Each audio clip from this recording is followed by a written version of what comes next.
You have people from every walk of life. I mean, role-playing is something that we all love to do. We're all children at heart. We all role-played growing up, our favorite movies, our favorite comic book characters, and here, as adults, we get to be a child again. This is my 4th year coming to DragonCon. This is my 3rd year. This is my 4th year. It's my first DragonCon ever. This is my 4th time coming. This is my 2nd year. This is only my 3rd time here. This is my 2nd year.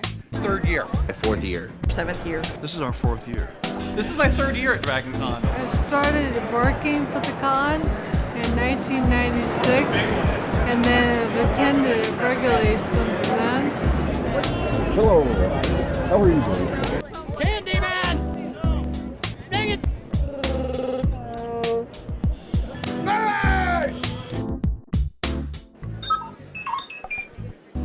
DragonCon is, in my opinion, the best sci-fi fantasy costuming convention in America. It's kind of like Mardi Gras for geeks and nerds. DragonCon to me means friendship most off. There are people here that I wouldn't know any other time in my life. DragonCon is the world's biggest fan-run convention that covers just about every possible fandom you can imagine, from fantasy, filmmaking, to anime, and all other possible genre interests. It's 4 days of insanity, craziness. You've got the best costuming and the best parties.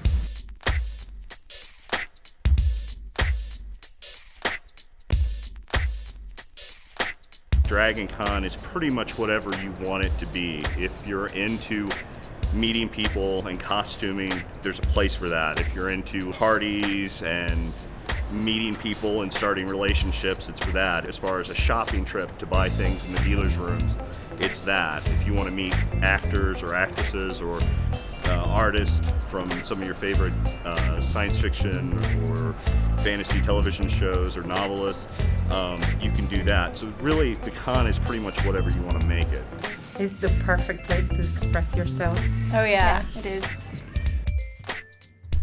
One of the largest media-oriented science fiction conventions in the world. It's really a bunch of doctors, lawyers, dentists, military, teachers, educators. You have people from every walk of life. If you're a fan of anything, you will definitely have something to do with DragonCon. It's 4 days of non-stop geekery.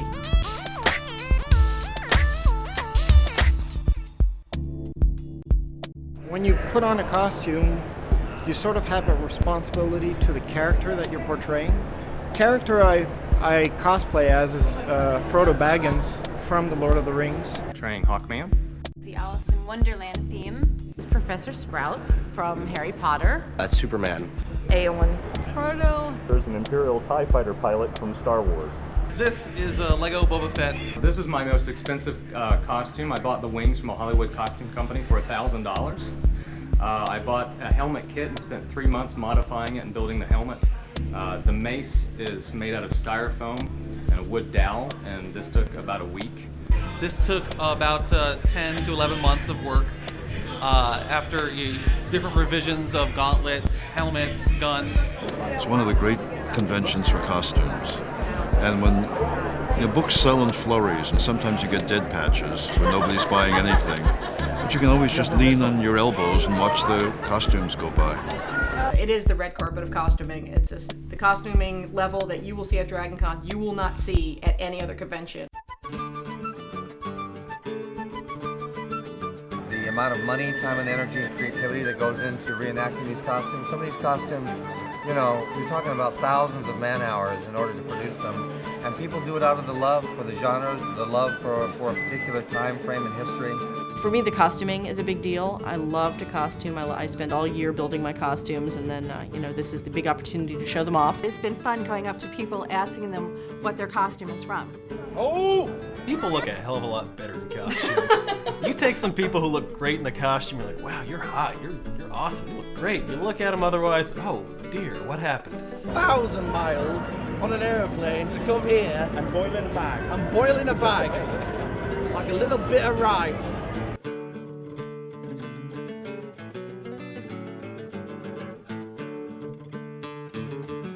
us took about 3 weeks. And mine took about maybe 4 weeks, and I made everything from the crown down. My name is Amber, and I'm going to be transforming into She-Hulk. It's a lot of effort because it takes like an hour and a half to paint, because I have to paint myself, well, you know, from the knees down and from the elbows down and from the chest and neck and head and all that. Some of the parts I made myself, some of the parts were purchased. It's really a lot of work and takes a lot of your time, and I'd say a good bit of your money. For a lot of these folks, they have spent thousands of dollars on their costumes. The amount of effort that people do to make the costume they want, whether it's Star Wars, Star Trek, any other sci-fi event, it's fascinating. Basically, I just did what I needed to do to get as close as possible to the original costume. I had to have this one halfway custom made for me. The spandex home sewn with vinyl on the belt and the boots, and all told probably about $1,400–1,500. It takes a lot. It's a lot of energy, a lot of stress, but the end result, it really is worth it. It's something you're really proud of in your own work. And it just seems like everybody's dressed up has so much more fun, you know, than anybody else.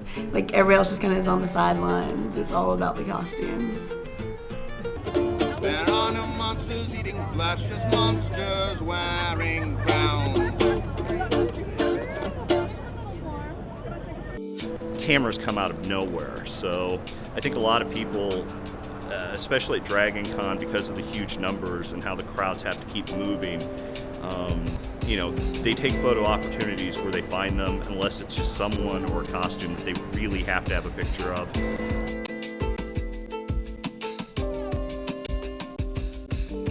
Surprisingly, people do take my picture.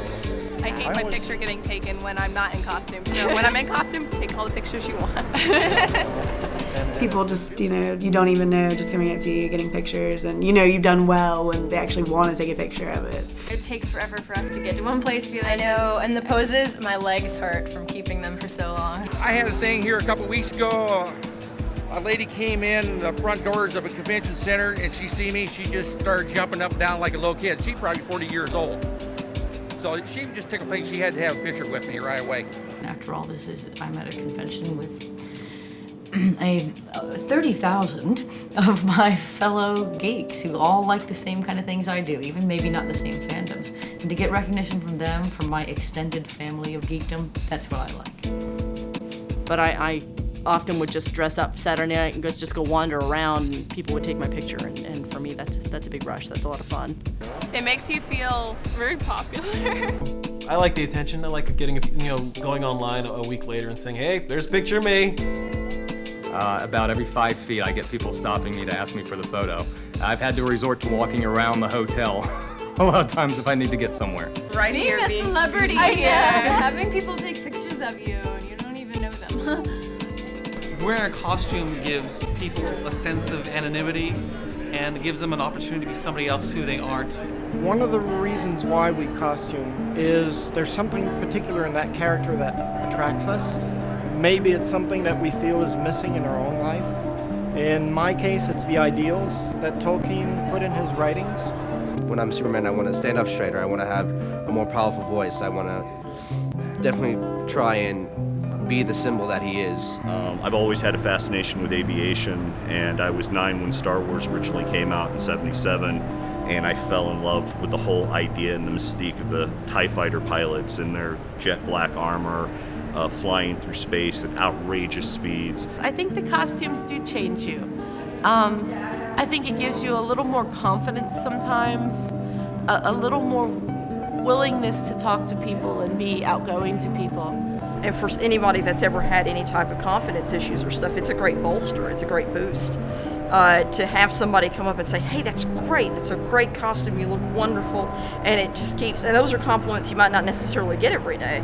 I can do things in costume that I can't do in real life, Right. you know. It makes me feel more confident and stuff like that because I'm tower over everybody. I think that might be one. It changes you. I've had friends tell me that I carry myself different when I'm in costume, that I'm more confident and more sure of myself, and I like that in myself. I choose Superman for one because he's always been a favorite. I mean, when you're a kid, and you see the Superman cartoon, and you know he's flying, you always want to be like that, even though knowing you're not going to be. And two, my father had a stroke and left him paralyzed, and the whole Christopher Reeve Foundation, the stem cell research, and that really pushed it. You know, it was kind of a motivating drive. Ironically, Proto represents all the different trials that we go through in life, that we don't want to handle them sometimes, and that we deal with what life gives us. We keep moving on. It's sort of ironic considering now I have ALS, sort of fallen into the role even more.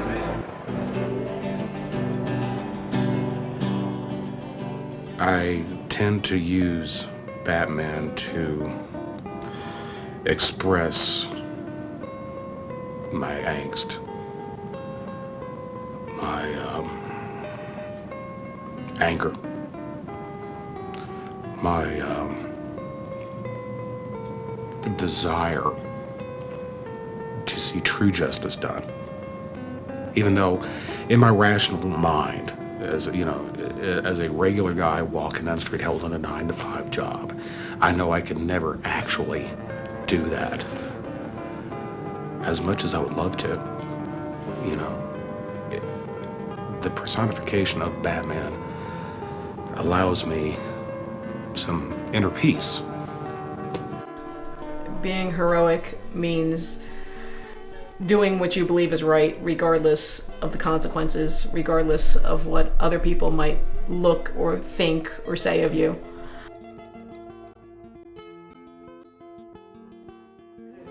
Someone who helps someone else without a thought. You know, my heroes have always been those in my family. I'd have to agree. My grandmother, absolutely. I've got a very strong matriarchal line in my family, and my grandmother has always been just the Virgin Mary to me, just, oh. The hero is generally selfless, giving of him or herself to basically assist in the protection of those weaker than him or herself. A hero to me is someone who upholds the law and justice, and someone who fights for the common good. I think a hero is someone that you can rely on. Good in tights. I think a hero is someone who inspires people to be better than what they are, and inspires them to try to achieve more than what they might on their own. A hero to me is someone who is willing to sacrifice of themselves for the benefit of others. A lot of people have different definitions of heroes in terms of these big grand things. You know, people that do these big grandiose things, and you're like, yeah, that's great. But there's heroes everywhere, every day.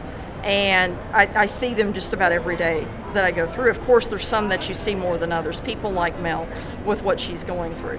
But she is not the only one. I mean, I see people every day where I work, people here, you know, doing the littlest things. We had one of our members had a cell phone lost and had it turned back in. Just, you know, and it's just little things like that that can make somebody a hero to somebody else. One of the biggest heroes in my life are teachers. My mother really is my hero, and she went through a very difficult battle with breast cancer, so I obviously get very teared up about it. People would say, you know, a firefighter or a policeman is a hero, and I agree they're heroic and they're courageous, but that's their job. They signed up to do that every day. I think the person who's passing by on the street and sees a need and fills it without thinking is heroic. I do some charity work with my costumes. We're going to go to a children's hospital this fall. I also do some birthday parties as Spider-Man for free occasionally, things like that. I would say it's someone who brings joy or hope to anybody else. Like, you don't have to be a big name, you don't have to be Superman or whatever. As long as you can make someone else's life better, whether it be dressing up as their favorite character or walking up to them and giving them a compliment. It's just whatever you can do to make people happy.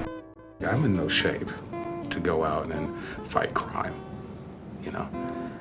but I am in shape to bring smiles to children's faces and adults who love the character. One of the things which, it's actually the costuming and my interest in Tolkien, basically pushed me to go and help society in another way. So I'm a volunteer for the Red Cross for Montreal, providing emergency services to fire victims of disasters and stuff like that. And I think that's what a hero does. They know what is right and what is wrong, and they make the right decision.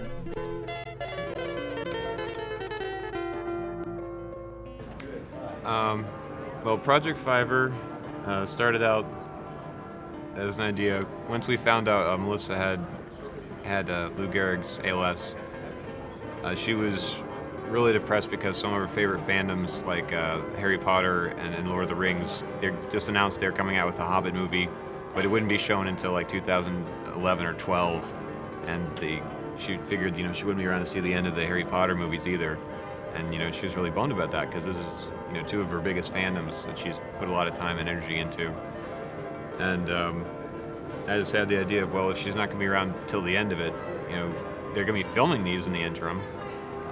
So I thought I'd start a petition to get her cast as an extra in The Hobbit.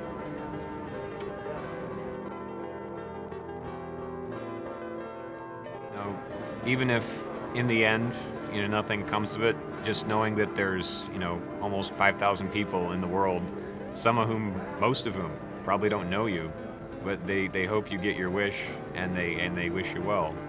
I mean, that's almost as good as it happening anyway. So if it actually comes to pass, then that's gravy to me. I've already, accomplished the mission to, show her that she means a lot to the world, and geeks everywhere appreciate, when one of their own are in trouble, and they'll do something special for them.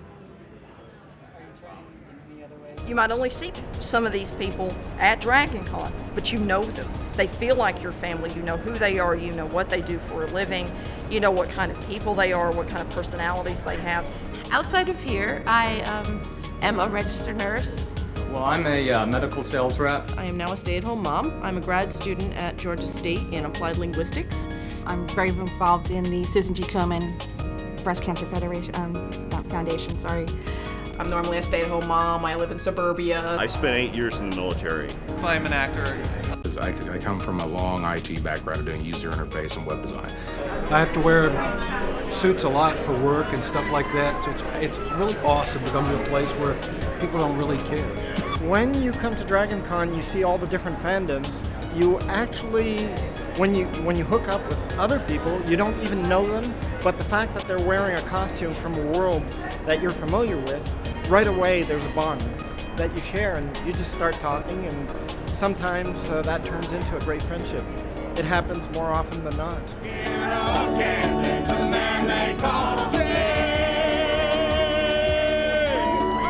And even though you don't see them any other time, except for 4 days out of a year, they still feel like your friends.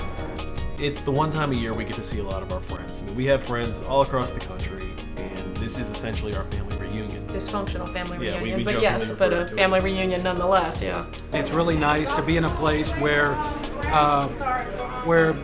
looking weird is normal, and it's not viewed as anything to worry about. It's great. It's a very accepting atmosphere. I'm sure you've probably heard that from everybody. I have probably more friends here because I've been coming here longer than I have at other conventions. So for me, that makes a difference. Everybody here's got such a great attitude. They're so friendly, and everybody's in the mood for fun. And year after year, when you come back, it's a family reunion again. You meet the same people the next year and see improvements that they've made on their costumes since then.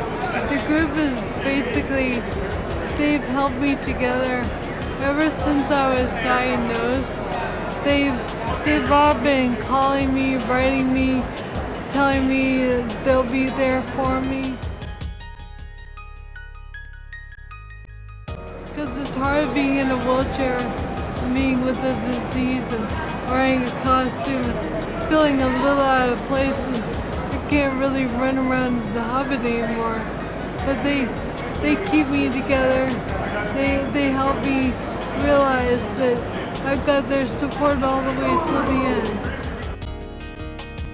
My friends and I have a little inside joke. We call it post-DragonCon depression, whereas like the next day where you go back to work or school or whatever, you just kind of feel like kind of bummed. You're just like, wow, it's already over and I can't wait till next year. The best thing about DragonCon is walking into this building on the first day, looking around and realizing, wow, I'm home. This is so awesome. Fans come here because all their good friends make this a destination event. That means they come here regardless of anything else to hang out, have fun, and play for 4 or 5 days, and be part of a sci-fi, fantasy, anime community where everybody feels part of the same world. It's an extraordinary event, and the whole family can come here. There's something for everybody. I think it is sort of a release of a kind of a vacation from your reality. You know, the whole reason people come to these is because they want to escape reality. This isn't reality. Reality sucks, and this is hilarious. I think this event will go on. It grows and grows and grows. People come for the first time, then tell a friend, and then there are a lot of people I met here, it's the first time they've ever been. What it must never do is never lose its outrageousness in some ways. We consider this our lives. Everything else is just something we have to do in order to be here. That for 1 weekend, the costumes come off and the real people show. That's DragonCon. I wouldn't miss DragonCon now for anything.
Get it!